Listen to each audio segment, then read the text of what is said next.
Roland and Michelle Williams shot up from the floor to join Beyonce for Destiny's Bootylicious. Child! Oh, they just popped up out the How'd stage. you do that? Okay, that made me kind of excited. Me too. That was exciting. Hey everybody, I'm Julie. And I'm Heather. We're Nadine the Band. We're sisters who are in a rock band, and we sometimes talk about music on the internet. This is one of those days. Today, we will be looking at the best and worst halftime shows. So, yesterday was the Super Bowl. Rihanna performed. She did an amazing job. It was like scary, very scary for me that she was up so high. I was like, gosh. Get down, just get down, don't be up there. Let's take a look at some of the best halftime performances of all time. Or the opinions of a few people on the internet. Yeah, so we Googled it. All right, so we're looking at top 10 Super Bowl halftime shows from Watch Mojo. He rocked New Jersey's MetLife Stadium. All right, so their completed a number 10 kick-ass is drum Bruno solo Mars. on a moving stage, and Wow. some amazing dance moves which almost rival Michael Jackson. He was a ball of energy. Bruno Mars is Fun-loving amazing. confidence He's a great and mad performer. Skills.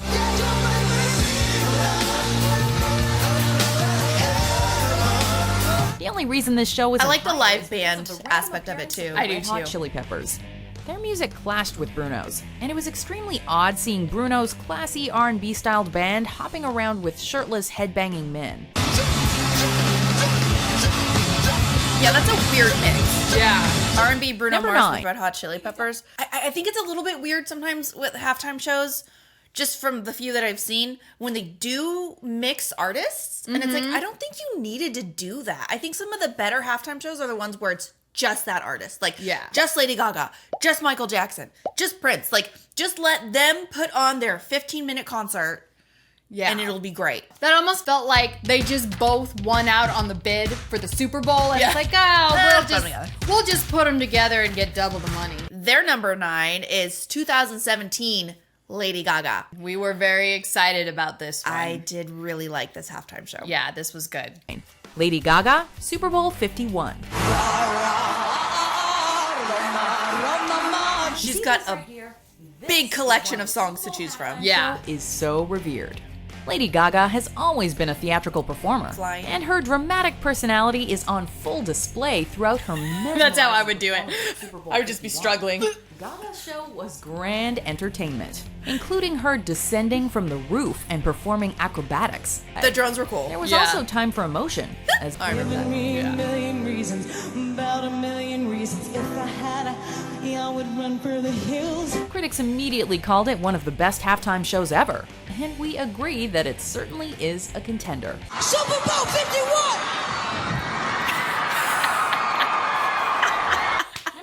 I like Lady Gaga. It was so like awkward, and it just felt like what would happen if we did it. I'm Yes. not saying we're like as talented as No, Lady Gaga. I just mean like, throw me the ball. I'm gonna jump. Hi, Mom and Dad. I've fallen off of things, and it's hard to get back up. Obviously, Lady Gaga was completely live during that performance, so Yeah. it was not perfect, which I'm fine with. Yeah. That. A performance like this where it's like 15 minutes of pure performance. That's a long time to not have a little break. It's not like here's a 3.5 minute song and then I'm gonna take a minute and come up and talk to the audience. Hi audience, how are you doing? This is 2001. Aerosmith and NSYNC featuring Britney Spears, Nelly, and Mary J. Blige. Like, Hi, hello. hi. How are Okay. you? That, especially in 2001, that was huge. That right? was humongous. I remember the commercials. Do you remember the commercials for this one? Yes. Number 8, Aerosmith and NSYNC featuring Britney Spears, Nelly, and Mary J. Blige. Weird Super Bowl combo. 35. Yeah. Totally 90s. It's gonna be This was interesting. For one thing, That was so stupid and I love it. Oh, I love it so much. performers' names out of a hat, because they certainly do not mix well on paper. Yeah. You are AeroSync. You are a super duper super group that's about to rock it hardcore. Now go and pop the mother off this hamburger stand. It all began with a scripted segment involving Ben Stiller, Adam Sandler, and Chris Rock, before NSYNC ran to the stage and performed a meticulously choreographed dance number.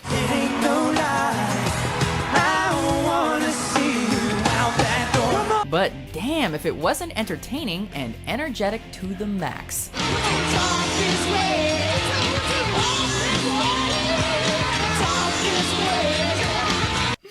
Weird, silly, enjoyable, entertaining. Oh yeah, all over the place. You gotta love it. So this next one, number 7, is Madonna featuring LMFAO, M.I.A, Nicki Minaj, and CeeLo Green. While many people thought that Madonna was past her prime and irrelevant for the Super Bowl halftime show, she certainly showed them all up, delivering one of the most spectacular remember this. performances Yeah. in bowl history.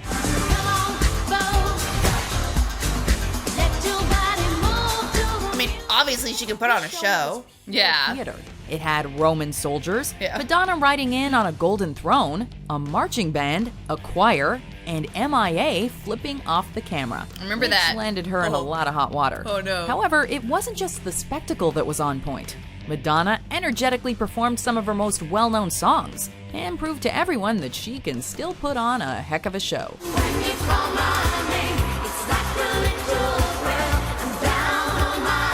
What did Nicki Minaj do? She was up there with M.I.A, I think. Oh, I wanted to see Nicki Minaj. I wanted to see did what too. she did. And I remember M.I.A flipping off the camera. Yeah, and people were like outraged by it. And it's like, People are literally almost dying on a field, but watch out, a finger! I think I just remember like she did a cartwheel and had a spotter or something, which is totally fine. I do remember that. I don't think I could do a cartwheel anymore. Cartwheels are hard, okay? Cartwheels are hard, but Yeah. you know, when you're young and you can like do 25 cartwheels in a row across the lawn and end in one of these, and you're just like, oh, I'm a little dizzy. Yeah, I think I remember we were like, maybe she should have just not done it. Just not done. Just the don't cartwheel. do it. I would have not missed the cartwheel. Yeah. Okay. Number 6, U2, Super Bowl 36. This game was played only 5 months after 9/11, so Americans weren't exactly in the mood for a rousing cinematic affair. Luckily, U2 took a more subtle and emotional approach to It's their the Super Bowl perfect appearance. band.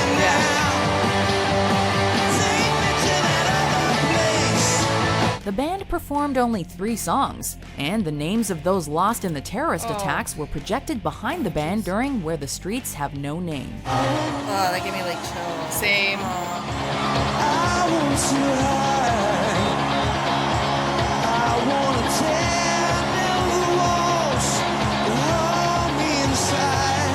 To end the show, Bono revealed his American flag-line jacket to deafening cheers from the audience. Yeah. It was just what America needed at the time, and it's now rightly regarded as one of the most iconic Super Bowl halftime shows.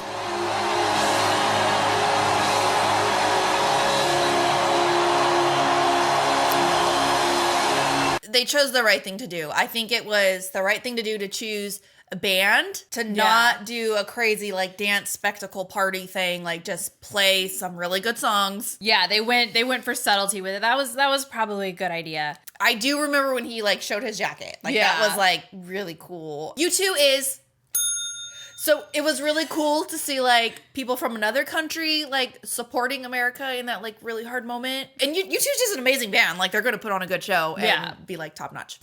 Nice. Good. Awesome.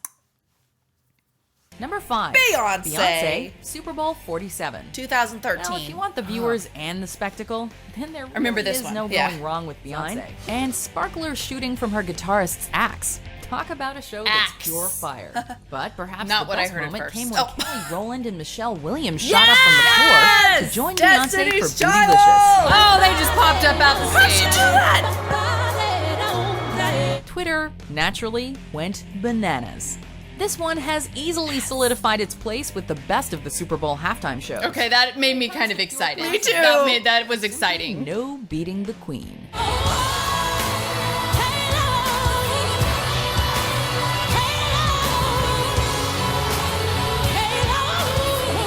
Yes. Hairography. Hairography. She works her hair. Now, is that the Super Bowl where they got all the screenshots? Yeah.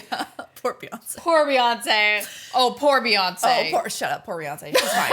She's good. She's fine. She's good, yeah. She was Yeah. going 110%, and sometimes things happen to your face when you go hard. Sometimes things happen to your face when you go soft. Yeah. Because editing our videos every single time I pause the video, I'm like this. Number 4, the Rolling Stones, Super Bowl 40. Many citizens of Detroit, the host city, believed that the Stones weren't the right group to accurately portray their musical culture. Not to mention the fact that the whole Janet Jackson wardrobe fiasco, which occurred 2 years earlier, was still a sore spot in general for any potential halftime performer. Luckily, the Stones are always a good pick for a dependable, kick-ass show.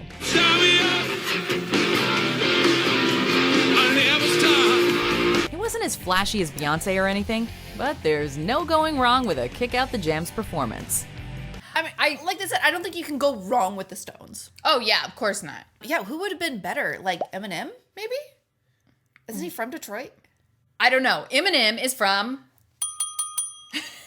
I don't know anything about football or the halftime show or the Super Bowl or whatever, but like, maybe it would be cool if they did choose performers from the place. Like hometown heroes, like come back to your city. Yeah.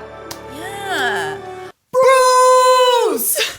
Number 3, Bruce Springsteen and the E Street Band, Super Bowl 43.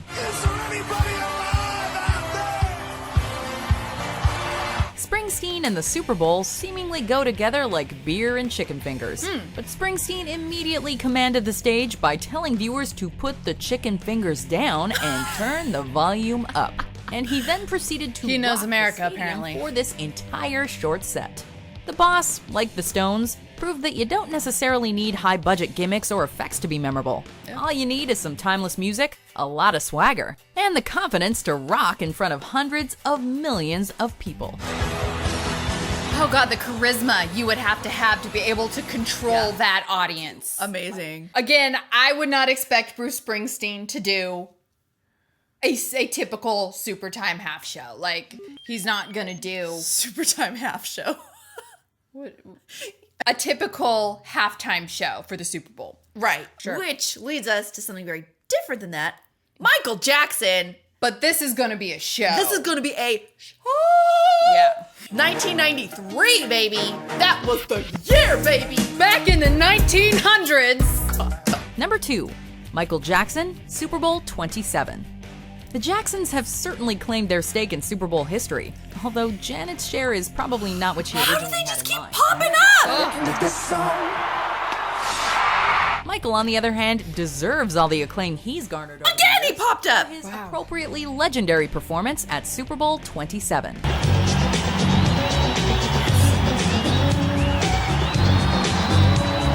Jacko was brought in to revitalize waning Super Bowl ratings, and he came through in flashy glory. Well, that'll do it. Erupting from the stage, which was followed by almost 2 minutes of pure crowd pandemonium, and backed up by a choir of 3,500 children.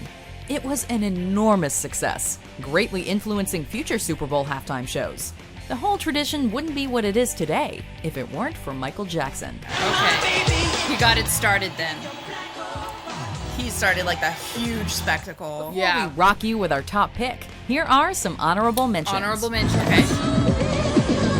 Diana Ross. Why do they always go up so high? Aren't they scared of falling? Right? Number 1, Prince. Prince. Super Bowl 41. All along the watchtower, Princess kept a view. Yup, this diminutive purple god set the musical standard for this biggest of jock events. It was just Prince absolutely shredding his guitar and commanding the stage like no one else ever has or ever will. Absolutely. And rather poetically, he ended the show with a tear-inducing rendition of Purple Rain, as rain cascaded around him and his gloriously funky guitar. Yes. It rocked, it was moving, and it is, we're confident to say, the best Super Bowl halftime show of all time. Okay. Nice.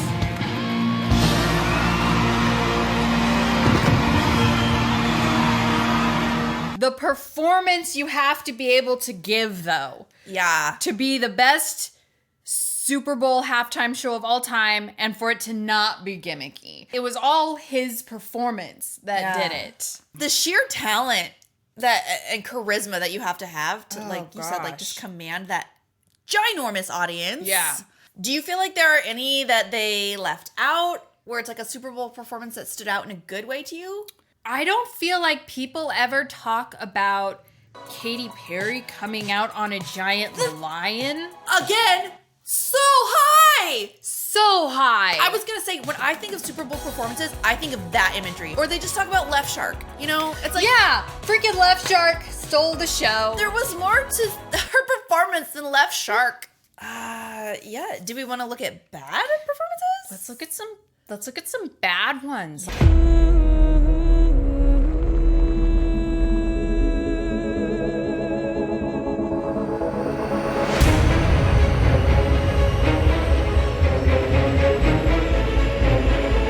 Number 7, The Left Shark, Super Bowl 49.